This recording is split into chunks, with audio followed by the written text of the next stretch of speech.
Sinilang si Roberto Berting Labra noong April 17, 1933 sa Maynila. 6 na taong gulang pa lang siya nang magsimulang magtanghal at madiskubre ni Fernando Po Sr. Nakalaunay tumayong kanyang foster father. Bilang child star, nakasama niya ang nakatatandang Po sa ilang pelikula. Pagsapit ng 1956, nakatambal naman niya si Fernando Po Jr. sa blockbuster na Low Waist Gang. Dito nagsimula ang kanilang habang buhay na pagkakaibigan. Ngunit dumaan sa matinding pagsubok ang kanyang buhay. Noong 1969 nakulong siya, kaugnay sa isang kaso ng pagpatay.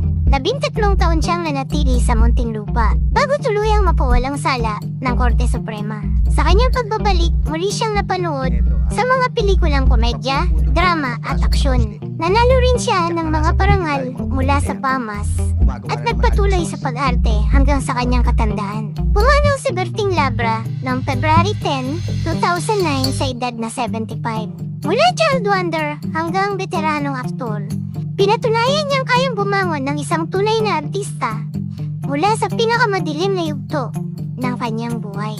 Abugadong magpapakal, maawa po kayo sa Ay, akin. wala akong pakialam sa trabaho mo at pagkatao mo. Ano? Ayun, salawal mo ang kailangan ko, hibarin mo yan. Sa nawal, bibigay ko sa inyo. Ito po. Alay, humanap ka rito.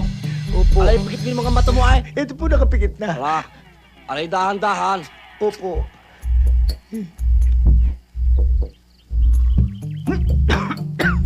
Lang yung ginawa mo, manok.